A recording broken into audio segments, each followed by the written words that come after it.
दोस्तों, वीडियो शुरू करने से पहले कृपया आप मेरे चैनल को सब्सक्राइब जरूर करें और साथ में बेल आइकन को भी दबा दें ताकि मेरे नए वीडियो का नोटिफिकेशन आपको मिल जाए। और अगर वीडियो अच्छा लगे तो कृपया लाइक, कमेंट और शेयर जरूर कीजिए। अब देर न करते हुए आज की साखी शुरू करते हैं।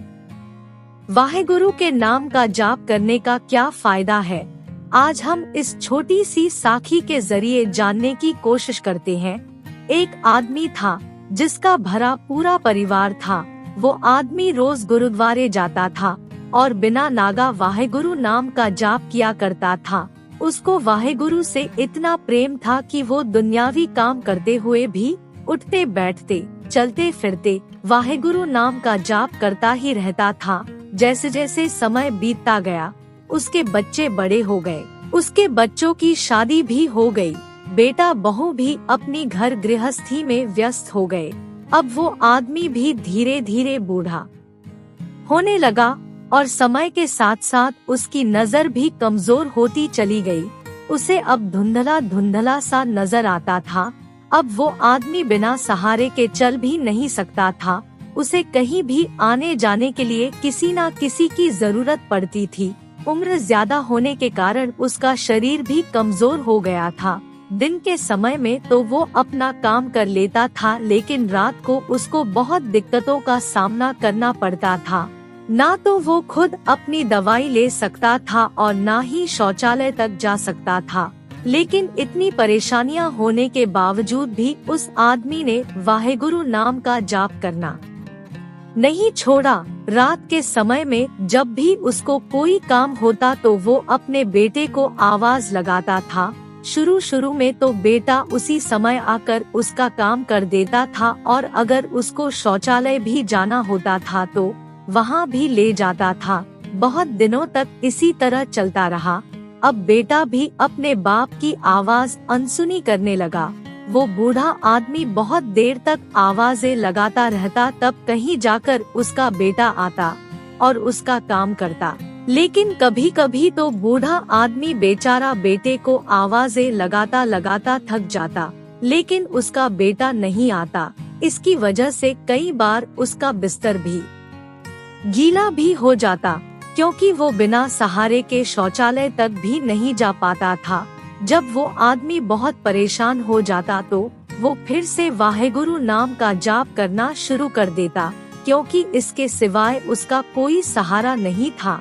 एक बार रात के समय उसने अपने बेटे को आवाज लगाई तो उसी समय वो आया और उसको दवाई देकर और रोजमर्रा की जो उसकी जरूरतें थी वो पूरी करके वापस चला गया।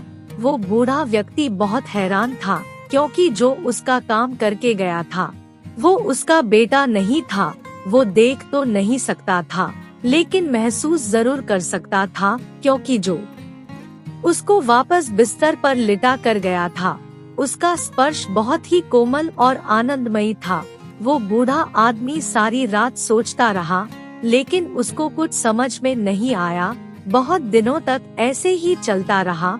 वो आवाज लगाता और वो लड़का आता और उसको शौचालय तक ले जाता और उसको फिर वापस लाकर दवाई देकर उसको बिस्तर पर लिटा जाता। एक दिन उसने अपने बेटे को आवाज लगाई। जैसे ही वो लड़का आया, बूढ़े आदमी ने उसका बाजू पकड़ लिया और पूछा, तुम मेरे बेटे तो नहीं हो, फिर भी तुम एक बार मेरे बुलाने से ही आ जाते हो, तुम कौन हो? तभी कमरे में तेज प्रकाश हो जाता है। वो बूढ़ा आदमी जो अच्छी तरह से देख भी नहीं सकता था, उसे उस प्रकाश में से श्री गुरु नानक देव जी के दर्शन होते हैं। वो ये चमत्कार देखकर हैरान रह जाता है। वो समझ जाता है कि मेरी मदद करने वाला कोई और नहीं बल्कि साक्षात गुरु नानक देव जी है और उनके चमत्कार से है मैं अच्छी तरह से देख पा रहा हूँ। वो गुरु नानक देव जी के चरणों में गिर जाता है और उनके चरण पकड़कर रोने लगता है और उनको कहता है, आप मेरे सभी तरह के काम करते थे, ये तो अच्छी बात नहीं है। शिष्य को गुरु की सेवा करनी चाहिए थी, लेकिन आप खुद मेरी सेवा कर रहे हो। गुरु नानक देव जी ने कहा, ऐसा कुछ भी नहीं है। भगवान तो खुद हमेशा भक्तों के बस में होते हैं। भक्तों का कोई भी काम हो उसे गुरु को ही करना होता है, और तुम्हारे जैसे शिष्य तो वैसे ही बहुत कम है जो हर समय वाहेगुरु नाम का जाप करते रहते हैं। ऐसे शिष्यों की तो गुरु को भी जरूरत होती है। तुम्हारा प्यार और भक्ति देखकर मुझसे रहा नहीं गया, इसलिए जब भी तुम आवाज लगाते थे मैं स्वयं दौड़ा चला आता था। जब वो बूढ़ा आदमी गुरु नानक देव जी से बातें कर रहा था तो उस बूढ़े आदमी के बहू बेटा भी वहां आ गए और उन्होंने गुरु नानक देव जी और अपने पिता के बीच में जो भी बातें हुई वो सारी सुन ली।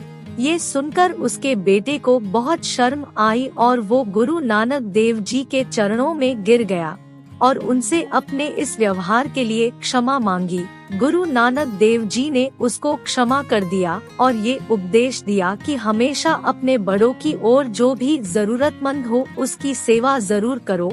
लड़के ने गुरु नानक देव जी से वादा किया कि जो कुछ भी गुरुजी ने कहा है उसी पर अमल करेगा। उसने अपने पिताजी से भी माफी मांगी। साथ संगत जी, वाहेगुरु नाम का जाप करने के बहुत फायदे हैं और ये फायदे उन्हीं को मिलते हैं जो बिना नागा वाहेगुरु नाम का जाप करते हैं। वाहेगुरु नाम का जाप करने से हमें इस दुनिया में भी फायदे होते हैं और मरने के बाद भी वाहेगुरु हमारी संभाल करते हैं। आज की इस साखी से प्रेरणा लेकर हम भी बिना नागा वाहेगुरु नाम का जाप करें ताकि गुरु नानक देव जी हमें भी दर्शन देने जरूर आए। वाहेगुरु जी का खालसा, वाहेगुरु जी की फतेह।